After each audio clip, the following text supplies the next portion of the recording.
नमस्कार, स्वागत है आपका। आपके साथ मैं दीपेश बरगले। शुरुआत करते हैं आज के मुद्दे की और बात करते हैं हाथियों और मानवों के बीच चल रहे द्वंद्व की। तो छत्तीसगढ़ में हाथियों के कोहराम की वजह से जो हादसे हैं वो थमने का नाम नहीं ले रहे हैं। हाथी लगातार आम आदमी के साथ फसलों को नुकसान पहुंचा रहे हैं। सवाल क्या है कि हाथियों और लोगों में संघर्ष क्यों हो रहा है? रिहायशी इलाकों में क्यों आते हैं हाथी? हाथियों के आतंक को क्या रोका जा सकता है?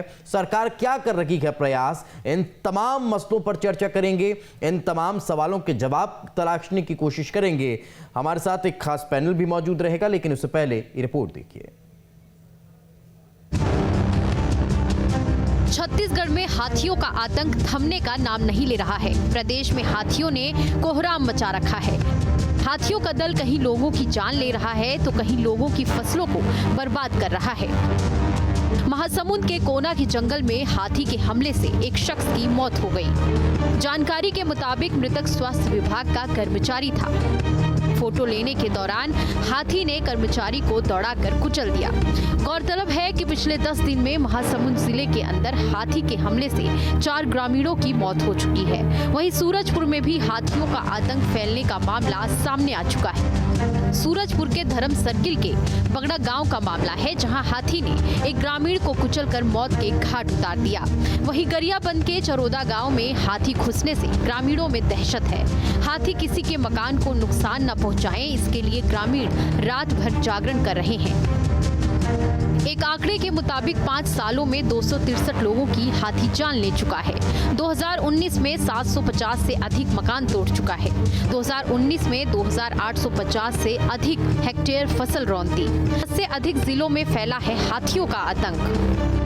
हाथियों के आतंक को समझने के लिए ये भी समझना होगा कि इनके फैलाव की वजह क्या है। विशेषज्ञों के मुताबिक इनके दूसरे इलाके में बढ़ने की वजह है एमपी, झारखंड और ओडिशा में जुड़े छत्तीसगढ़ को हाथियों का कॉरिडोर कहा जाता है। ये इलाका सदियों से हाथियों के विचरण क्षेत्र का हिस्सा रहा है। हाथियों के क्षेत्र में मानव दखल बढ़ना, जंगलों का अधिक मात्रा में कटाव होना, खदानों में अंधाधुंध ब्लास्ट होना, रिहायशी इलाकों का बेहिसाब बढ़ाव, जंगल कम होने से हाथी गांवों में घुस रहे हैं। विशेषज्ञों का कहना है कि इस समस्या से निपटा जा सकता है। इसके लिए हमें अधिक से अधिक संरक्षित वन क्षेत्र विकसित करना होगा, जिसको लेकर छत्तीसगढ़ सरकार गंभीर है। लेमरू एलिफेंट रिजर्व को विकसित करने का प्रयास जारी है। सरकार का कहना है कि वन्य जीवों की हानि के साथ ही जनहानि को रोकना हमारा पहला उद्देश्य है। हम इसके लिए प्रयासरत हैं। Team news state. तो जब सबसे शांत और समझदार प्राणी का मानवों के साथ द्वंद्व होता है तो ये लगभग तय माना जाता है कि दोनों में से किसी एक की मृत्यु निश्चित है। और यही अब इन दिनों छत्तीसगढ़ में देखने को मिल रहा है। इन दिनों क्या, लंबे अरसे से यही देखा जा रहा है कि जब या तो हाथी इंसान की जान ले रहा है या फिर इंसान हाथियों की जान लेता हुआ नजर आ रहा है। लेकिन ये रुकेगा कैसे, ये सबसे बड़ा सवाल है और यक्ष प्रश्न हो चुका है, जिसका जवाब शायद तलाशने से भी मिलता नजर नहीं आता है। आज कोशिश करते हैं शायद जवाब मिल जाए। अजय दुबे जी हमारे साथ जुड़ चुके हैं, वन्य जीव कार्यकर्ता हैं। अजय जी, बहुत बहुत स्वागत है आपका। सुशांत शुक्ला जी हमारे साथ हैं, बीजेपी का पक्ष रखेंगे। सुशांत जी, आपका बहुत बहुत स्वागत है। और अभय नारायण जी हमारे साथ जुड़ चुके हैं, कांग्रेस का पक्ष रखेंगे। अभय जी, आपका भी बहुत बहुत स्वागत है। अजय जी, शुरुआत आपसे ही करते हैं। कैसे देखते हैं इतने शांत और समझदार प्राणी का इस तरह से गुस्से में आना, इस तरह से लोगों की जान लेना? क्या इसका एक सबसे बड़ा कारण आप यही मानते हैं कि मानवीय दखल इन क्षेत्रों में बढ़ चुका है जहां पर उनका उन्मुक्त राज हुआ करता था? अजय जी।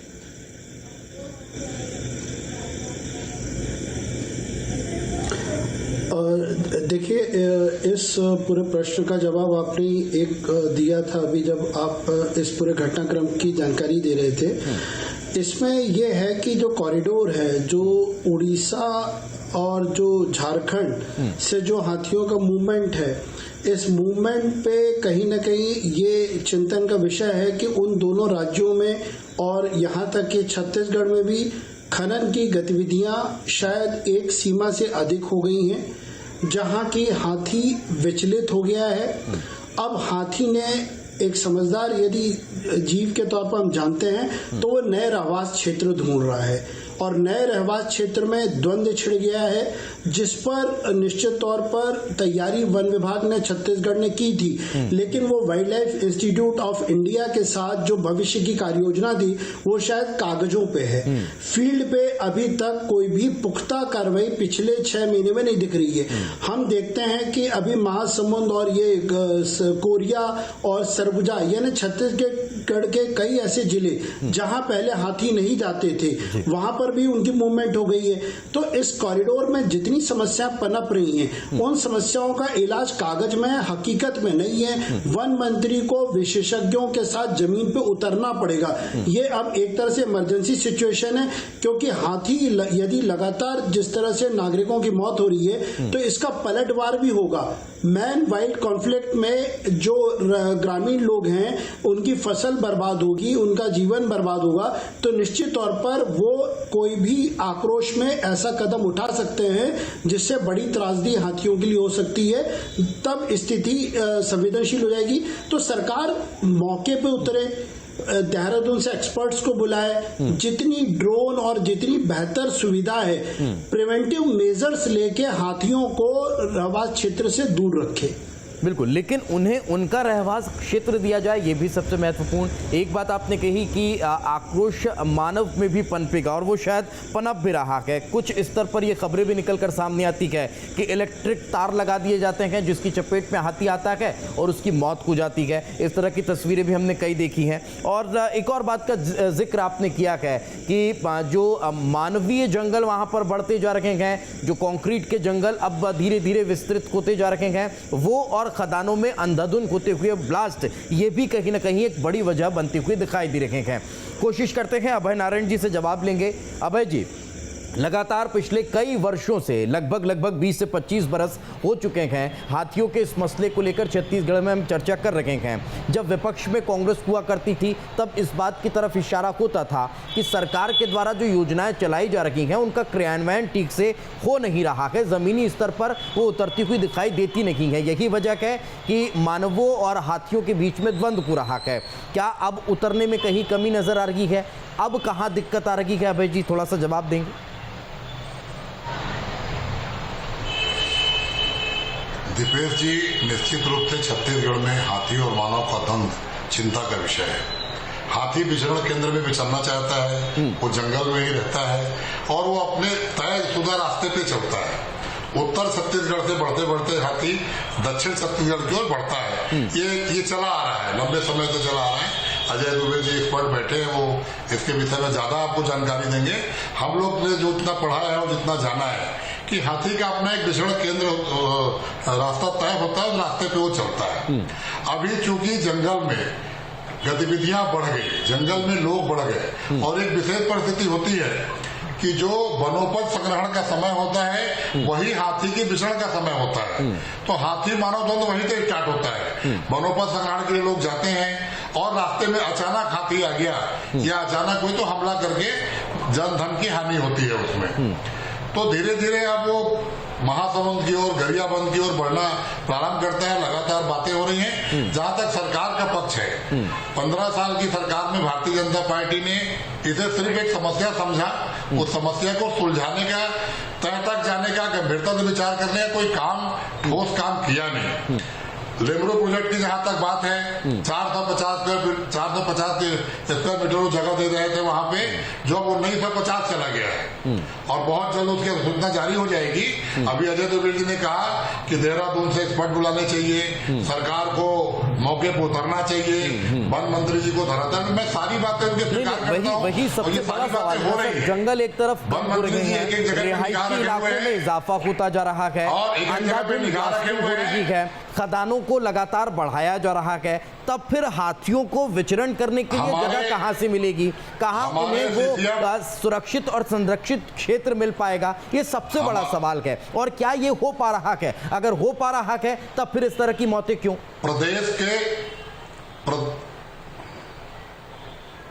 प्रदेश के सीसीएफ वाइल्ड लाइफ, प्रदेश के वन मंत्री, स्वयं मुख्यमंत्री की पूरी निगाह इस घटना पे है, क्योंकि एक भी अगर मनुष्य की मृत्यु होती है किसी कारण से, वो रोड एक्सीडेंट में हो, हाथी से एक्सीडेंट में हो, किसी कारण से, तो हमारे लिए चिंता का विषय है, सरकार के लिए चिंता का विषय है। तो एक चीज में हम निगाह रखे हुए हैं। और जहां तक आपने खनन की बात की, तो मैं केंद्र सरकार से इस बात को हम लोग बार बार उठा चुके हैं। केंद्र सरकार दबाव बनाकर वहां कोल आवंटित करती है, और 6 साल में मोदी सरकार ने तो अपने मित्रों को बहुत सारे कोल ब्लॉक आवंटित करने के यहाँ पे भेजे हैं। सर, मैं फिर आपको रोकना चाहूंगा। आप कहेंगे कि मैं बार बार इंटरप्ट कर रहा हूँ, और वो इसलिए कर रहा हूँ सर, प्रदेश में आपकी सरकार है, प्रदेश आपका है, आप नहीं कीजिए, आप मना कर दीजिए। कौन आपके ऊपर दबाव बनाने वाला है? आप अगर मना करेंगे तो जबरिया तो केंद्र सरकार कोल आवंटित करनी देगी।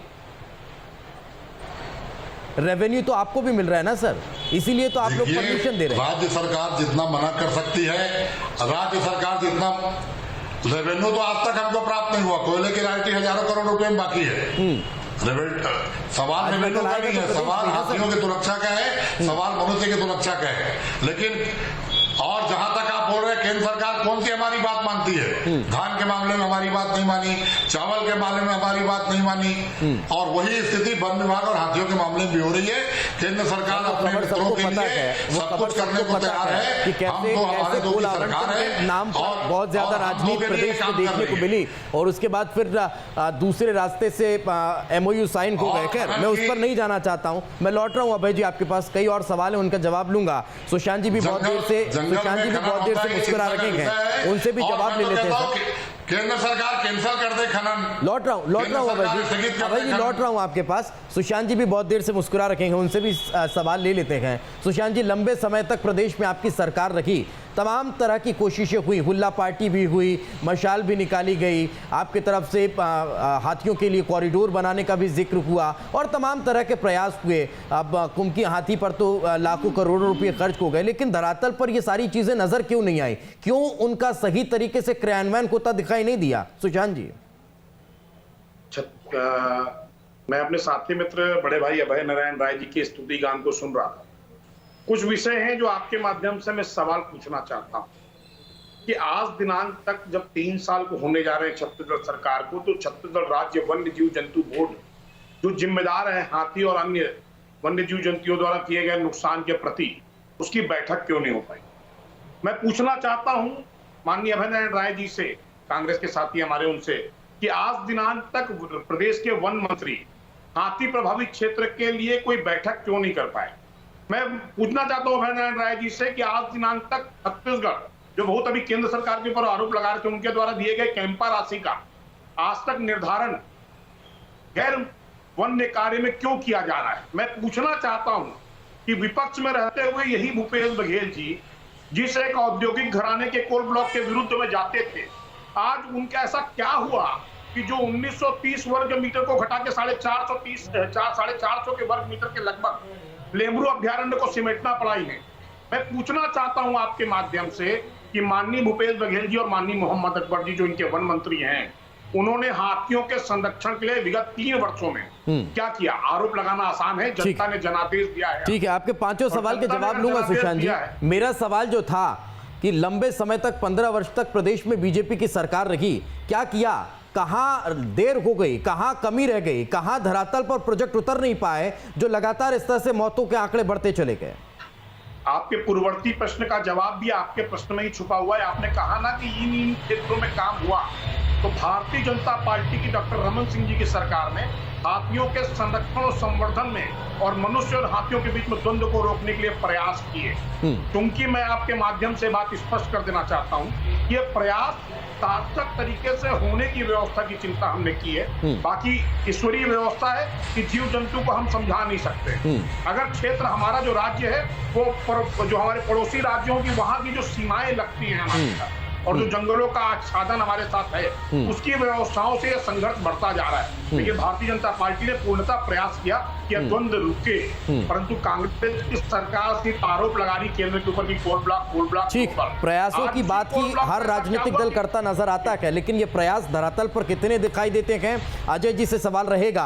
अभय जी, जो शुक्ला जी ने सवाल पूछे उनका जवाब आपसे लूंगा, लेकिन अजय जी, सवाल यहाँ पर यह है कि क्या वाकई में आपको लगता है कि राजनीतिक जो इच्छा शक्ति होनी चाहिए, उसकी कहीं कमी नजर आती है। इस मुद्दे को जितनी गंभीरता से लिया जाना चाहिए वो कोई भी लेता हुआ दिखाई नहीं देता है।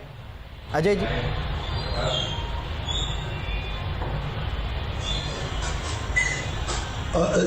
देखिए, ये इतना संवेदनशील मुद्दा है कि हाथी और नागरिक ये दोनों के संघर्ष को टालने से निश्चित तौर पर प्रदेश का भला होगा। भाजपा और कांग्रेस दोनों यदि राजनीतिक नजरिए और आपसी बहस को छोड़कर केवल ये देखें कि ये एक दुर्लभ प्राणी है और छत्तीसगढ़ में यदि वन और वन्य प्राणियों की हालत बेहतर होती है तो निश्चित तौर पर इसका असर नागरिकों को पड़ेगा। बेहतर व्यवसाय, रोजगार, हर तरह से ये हाथी के कारण जो तनाव है वो मुक्त होगा। निश्चित तौर पर यह एक ऐसा मसला है जिसको कि अब राज्यों की सीमा से उठ के देखना चाहिए। केंद्र को इंटर स्टेट कोऑर्डिनेशन कमेटी बनानी चाहिए कि झारखंड और उड़ीसा से जो हाथी लगातार छत्तीसगढ़ आ रहे हैं उसका कारण क्या है, उसका समाधान क्या है, क्योंकि हाथियों को ये बिल्कुल नहीं पता कि उड़ीसा कहाँ है और झारखंड कहाँ है और छत्तीसगढ़ कहाँ है, कहाँ पर भाजपा की सरकार है, कांग्रेस की है। यदि राजनीतिक नजरिए को किनारे रख के यदि समाधान ढूंढने के लिए हम चलें तो निश्चित तौर पर आने वाली पीढ़ियां हमारे लिए कुछ अच्छा सोचेंगी। यदि केवल इस बात से सीमित रहें कि पुरानों ने क्या किया था और नए क्या कर रहे हैं तो इसका समाधान नहीं निकलेगा।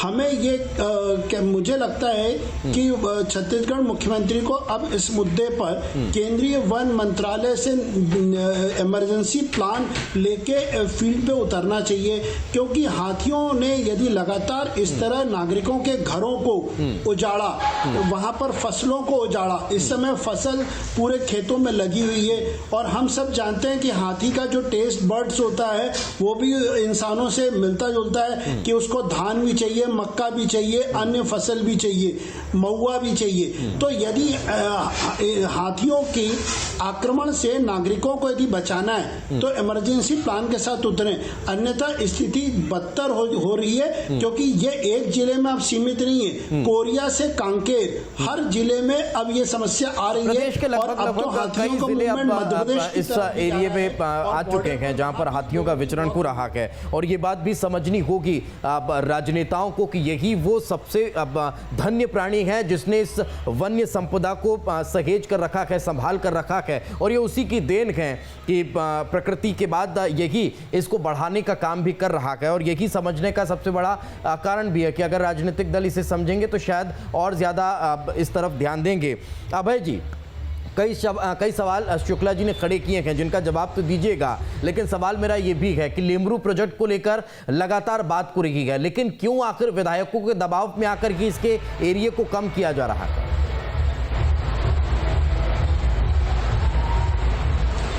आप मान के चलिए कि एक भी इंच कम नहीं होगी जगह, किसी का दबाव नहीं है। योजना पूरी स्थिति से कैबिनेट में बात हो चुकी है और कैबिनेट से अधिसूचना जारी होने का सफर के बीच में का इंतजार है।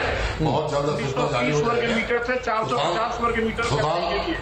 सुशांत शुक्ला जी बहुत छोटे भाई हैं, वो डिबेट में बैठ जाते हैं, उनको जानकारी रहती नहीं है, न उनको बैठक की जानकारी है, न उनको वन मंत्री क्रियाकलापों की जानकारी है, न उनको सूचना की जानकारी है। डिबेट में बैठ के आरोप लगाना और सच्चाई करना दोनों अलग अलग चीजें हैं। मैं उनकी जानकारी को लेकर अपनी कोई बात नहीं कहना चाहता, लेकिन ये छत्तीसगढ़ की जनता देखती है इस डिबेट को। इस डिबेट में वही बात की जाए जिसकी कुछ सच्चाई हो, जिसका कुछ यथार्थ हो। हाथियों के और मानव के द्वंद्व को लेकर भूपेश बघेल सरकार, मैं चुप रहा, या तो मैं चुप हो जाऊं, या तो सुशांत शुक्ला जी बोल या मैं बोल लूं। मैं बिल्कुल चुप था, उनके बीच में पहले नहीं बोला। अभय जी, आप अगर मैं चुप हो जाता हूँ, उन्हीं से बात करवा दीजिए। ठीक है सुशांत जी, जितनी देर आपको मैंने समय दिया उतनी देर अभय जी कुछ नहीं बोले। आप ही के सवालों का जवाब ले रहे हैं सर, आप ही के सवालों का जवाब लेने की कोशिश है। वो शासक के प्रवक्ता हैं और शासक को हमेशा उदाहरण करना। ठीक है सुशांत जी, आपको पूरा समय दिया। अभय जी से भी सवाल है। अभय जी अपना जवाब दीजिए, फिर मैं वापस जा रहा हूं। अभय जी बोलिए। सारी जो बैठकें वन समिति की होती हैं वो हो रही हैं हाथी और मानव के द्वंद्व को लेकर। क्या कोई निष्कर्ष निकल पाया क्या अभय जी? उन बैठकों में क्या इस मसले को लेकर गंभीरता से कोई बातचीत हो पाई? अगर हुई है बैठक, निकल रहा है, बहुत रोकने की कोशिश हो रही है, लेकिन जो उस पर पूरी कार्य प्रणाली चल रही है, पूरा कार्य चल रहा है, बहुत ठोस निर्णय हो रहा है। वो धरातल पर दिखाई क्यों नहीं दे रही है भाई जी? सवाल तो यही है ना सबसे बड़ा। अगर बैठकें हो रही हैं, उस पर मंथन हो रहा है, अगर उस पर काम चल रहा है, तो धरातल पर क्यों दिखाई नहीं दे रही? क्यों लगातार हाथियों और इंसानों की मौत की खबरें आ रही हैं? देखिए, ट्रैफिक को और सड़क को लेकर बहुत सारे कानून बने हैं, नागरिकों को भी कानून मालूम है, प्रशासन को, लेकिन सड़क एक्सीडेंट होते हैं। वो एक्सीडेंट हुआ है, अचानक कोई मनुष्य सामने आ जाता तो मौत होती रहेगी, हाथियों की तरफ से लोगों को कुचला जाता रहेगा, लोगों की तरफ से हाथियों को मारा जाता रहेगा। ये सामान्य है भाई जी, कह दीजिए ये सामान्य आपके नजरिए में सामान्य है। सुशांत शुक्ला जी जो बार अभय जी आपके शब्द हैं कि रोड कानून बने हुए हैं लेकिन सड़क हादसे होते हैं, यानी कि क्या आम इंसान की मौत हाथियों की वजह से होती रहेगी? आपको ये सामान्य नजर आता है? ये कैंपा थे उसको गैर वन कार्य में कौन कर रहा है, इसका जवाब दे दिया। बिल्कुल नहीं, लेकिन ये एक एक्सीडेंट है और एक्सीडेंट अभय जी यही तो बड़ा सवाल है ना। आज भी हादसा हुआ, वन विभाग की लापरवाही की वजह से लोग वहां पर आक्रोशित हैं। अजय जी कुछ कहना चाह रहे हैं? अजय जी, अजय दुबे जी अपनी बात रखिए, मैं लौट रहा हूं। अजय जी बोलिए।